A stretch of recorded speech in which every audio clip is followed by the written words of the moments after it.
Hey, I'm Mark. I'm one of the directors and editors of the sketch comedy show The Dessert, which is on Crave up here in Canada. In this video, I'm going to break down how I took the sketch Swear Court from script to screen. Shut the up! He's angry. I'll show everything from how I mark up the script to how I pull references, plan camera angles and how I think about blocking, work with the actors, and even how we approached editing, and specifically editing for comedy. Now, can I finish, please? Go ahead, goddamn motherfucker. I gotta go take a shit. So we'll start where it all starts, and that's with the script. And essentially it's a courtroom scene like any other courtroom scene, except everyone is swearing at each other. Me, you! You fucking goblin! Oh, that's so mean, you! So I start just by reading the script, and I'm actually kind of critical at first. I'll take out my pen and mark it up. Things that I think are working really well, I'll note, and anything that I'm misunderstanding or I don't think it's clear or makes sense to me, I'll make note of that. A lot of times misunderstandings or things that I don't think are working get ironed out once I just have a conversation with the writer or showrunner, but I find it helpful to raise my either misunderstandings or suggestions as early as possible, just so we can get on the same page. So here's the script for Swear Court. This would have been the version that I used on set on the day of filming. The earlier versions would have been marked up much differently. Order, order! I said to shut the Look at that prick over there, I didn't do So this sketch is 3 pages long, so we're looking at approximately 3 minutes of screen time. So on this version, I just have different characters color-coded so I can easily see that on set, and if I have to pick anything up, we can just kind of jump back. Additionally, I added small little direction and when I want someone to look somewhere or who I want them to look at. Also little performance notes of like, say this soft and then loud, circled where the different cutaway parts would be, so when I need to find that specific part that we're gonna shoot later, I can just easily find that. And then even just blocking changes, when a character stands, when a character sits, where the courtroom should have a little laughter or banter. So this is like my one-stop shop. You'll notice these dotted lines right here, and there's another one right at the top, and I have cross-axis. After my initial reading of a script and when it's kind of locked, I try to find where the turn in the scene is. So most scenes have a change, whether it's the mood or intensity or the power shift between two characters. And when that occurs, I want to think about what can I do with the camera to help the visual storytelling. One scene that does this really well that I reference a lot, and I showed my DP at the start of this sketch comedy series to be like, hey, this is how I think and want to think when it comes to the camera and moving the camera, is a scene from The Incredibles. So the scene is when Mr. Incredible and Frozone go out bowling. Bowling night. But they're actually listening to a police scanner to try and fight crime. So the scene starts with a close-up of a police scanner, and it pulls back to reveal the two superheroes reminiscing about old times. And the camera has now established this axis, this 180-degree line where the camera's gonna stay in the back seat. He starts monologuing. And then all of a sudden the camera begins to move. And we almost don't notice it, but it's crossing that 180-degree line that they established. It's moving to the front seat. And just as it crosses that axis line, the police scanner goes off. The scene's changed. We went from passive listening in the back seat to them telling a story about what had already happened to now we're in the front seat. Now we're in a new story. Something's about to happen. Robbery? This is just sad. Yeah, robbery. You want to catch a robber? No.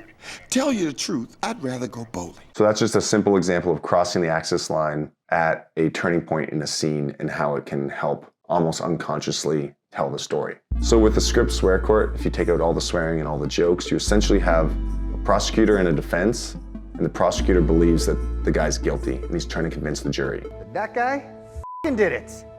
Where the turn in the script happens is when the accused does this impassioned speech and it changes the prosecutor's mind. What is all this, F that? Is this supposed to be funny or something? All this swearing?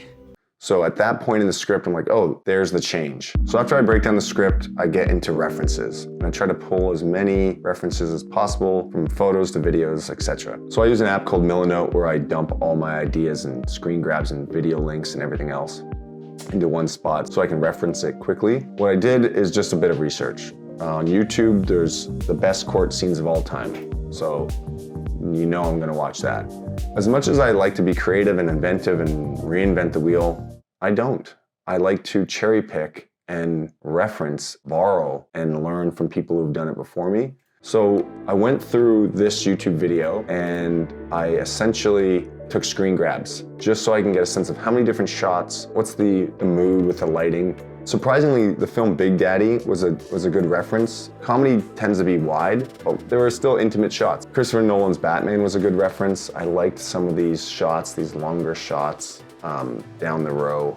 So here's Liar Liar starring Jim Carrey. It's less dramatic lighting, it's more comedic lighting where there's less shadows. Primal Fear with Ed Norton. Law Abiding Citizen was a good reference. I liked this for some of their angles and shots. So from all those different movies and TV shows, I cherry-picked some of those frames into this document here, and then I could show this to the DP and we can get on the same page. Like I've been to court, but not enough to really know the schematics and the layout of where everyone's supposed to be.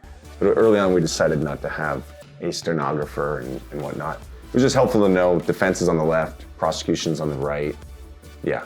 So next was prepping and determining camera positions and camera layout. So what I didn't realize is this is one of the more important things that a DP wants to see. They want to see where you're planning to put the cameras so they can plan on where the lights are going to go. Does the order in which you're thinking of shooting it make sense? How can they help make it more efficient, come up with other better camera angles or other ways of telling the story, and lets you, the DP, and the AD plan the day. So with this sketch comedy show, we shot with 2 cameras. One's usually as a wide shot and one's usually as a close-up, and whenever possible, we want to roll with both cameras to be as efficient as possible. So with this, hopefully it's a really easy way to understand where are the characters in the scene, where are the cameras in the scene.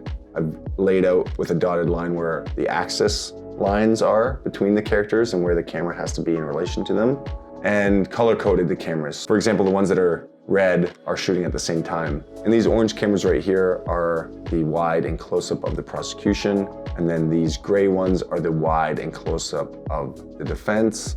Then I've marked this green as a dolly move from 1 to 2. This is where we're gonna change our axis line, which we'll see later. And then our judge's camera, there's a wide and close-up, but I did want a third angle, so I added that. And then our jury. It's easy to film a scene when the axis line, the 180-degree line, is just between 2 characters, because you know the camera just has to stay on one side. It complicates things slightly when it's a triangle. In this case, it's the judge. It's like, oh, where does the camera have to be so that the eye line doesn't get messed up? So that's always a challenge whenever you're shooting a scene that involves more than one axis point. And everybody f***ing knows Your it. Honor, what the f? Okay, knock it the f off. So next is storyboarding. But normally I draw in the margins of the script. As you can see here, I kind of just note characters and camera movement and positions. And for context, to accomplish this sketch show, we basically took over back here at Digital Canary in this like abandoned school. and like not an abandoned school, but a school that's no longer functioning as a school. And we converted different rooms into our sets. So the court was actually filmed in a gymnasium, on one half of the gymnasium, and the other half, the interior of an airplane built. So, context. This is horseshit. That's what this is. Okay, where was I? Right. This actual set that we shot in wasn't completed until the day we shot. So when I went to the set and tried to visualize where the camera would be in the different framing, I kind of couldn't do it because it was just a mess. It was kind of impossible. I just used those references that I pulled from other movies and films as my storyboards. Are you seriously saying you don't think this guy did it? So now I'll talk about rehearsal. Ideally, you get time with the actors beforehand to talk about the scene, the lines, intention, potential blocking, where you would move on which line, and you can work all that out. With this show, there were so many sketches to do. There was over 50, and we just did not have the time to rehearse every sketch. But Mike Veerman, who played the prosecutor, Thank you. Now where was I? he's one of the show creators as well, one of the writers, and he's a multi-talented performer, and he was gonna play the prosecutor. So I know Mike well enough to know how I think he was going to approach the character and the performance. I think he likes to go big. Oh, that's so mean. F you. And to be honest, I didn't know what would be best. Maybe the exact way Mike wanted to perform it would be perfect, but I still wanted to give him my thoughts on how I would prefer the character to be slightly more grounded and let the swearing and the absurdity of the sketch kind of shine. Whoa, where's this fucking guy been? I told you, didn't I fucking tell you? Ultimately, I just wanted Mike to perform his character in a way that he felt was right, while also knowing my thoughts. The balls. Next time, fucking listen. Well, okay. So now we're gonna get into shooting the sketch. So before I roll, I wanna get the blocking down. I want it to almost run like a play. Try and figure out when is someone gonna stand, when are they gonna sit, where are they gonna move, and where will the camera likely be to cover that. You have to ask yourself, am I the innocent one, or are you all guilty of perjury? So then when we ultimately go and move the camera to film all these different angles, that the continuity will be there. After party at my place, should I be proved innocent, I hope to see you all there. So with a courtroom scene, you can imagine it can be pretty basic with respect to coverage. You basically got to film the prosecution, the defense, and see the judge and see the jury and cut it all together. For me, as mentioned, how can I use the camera to add to the storytelling? How can I make it more visual? So the opening shot, I wanted to be on a dolly and I wanted to move from behind the defense and prosecution. And just like The Incredibles, we're moving from the back seat to the front seat. Basically, I want to establish our axis line, our 180-degree line. So now we're in the front seat and I want my first cut to happen just after he points and we see the accused. So now the axis line, we're all in the front, and now we're just cutting back and forth. We're in the front seat. Everybody fucking knows Your it. Honor, what the f? Okay, knock it the f off. For this sketch, I wanted the cuts to be motivated by eye lines, by looks. So it was very much like a tennis match. So I made the lead actors know and the jury, the people in the audience, the extras, know that I wanted them to follow the action. Almost like a tennis ball. Whoever's talking, they've got the ball, and that's where I want their head to go because I knew it was gonna help motivate my edits, and that's how I wanted to edit this piece. Your Honor, what the f? Okay, knock it the f off. This is horseshit, that's what this is. Okay, where was I? Right. This guy's guilty as f. This shit, come on! Are you seriously saying you don't think this guy did it? Are you that fucking silly? So as I mentioned before, once you have like a triangle or three people talking, it's hard to get the eye lines just right. But as you can see here, the judge is looking to the left, and when we cut to Jill, when she looks at him, she's looking to the right, which hopefully keeps us as an audience spatially aware of where we are. I didn't do shit! Shut the f up! You get your chance, dickhead. Now, can I fucking finish? Prosecution on the left, defense on the right.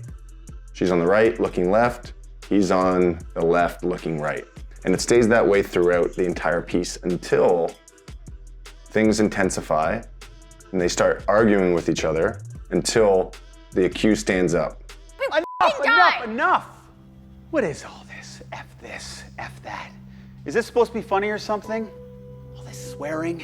He starts giving a speech. And during this speech, the camera starts to move, being motivated by the turn in the scene. And we went from the prosecution being on the left side of the frame to now the prosecution being on the right side of the frame. Whoa, where's this fucking guy been? So literally, the prosecution has changed sides. They've gone to the side of the defense. They've convinced the prosecution that he's innocent. Judge, drop all the fucking charges. There's no way this fucking guy did it. When it came to editing, it was all about editing as fast as humanly possible. We cut out every gap we possibly could and even overlaid, had people talk on top of each other just for speed. Editing comedy is about editing quickly, and that's something that took me a little bit to get there. As a quick note, the first pass of this edit was actually done by another editor, and then I kind of got all the sketches, and then I took it and tweaked it with the showrunner, and we went over a fine-tooth comb every single frame. Oh, and a quick note, a note from Crave. They wanted it to breathe for a second before all the swearing started. That guy fucking did it. F you. Oh, come on, he fucking did it, obviously. Obviously, he fucking did it. He fucking did it, and everybody fucking knows Your it. Honor. So it was actually a really good note. It made it more unexpected as to where this was going. Hallelujah. I hope this video is helpful on what it's like to direct and plan for a project like this. Thanks for watching. Now I gotta take a shit.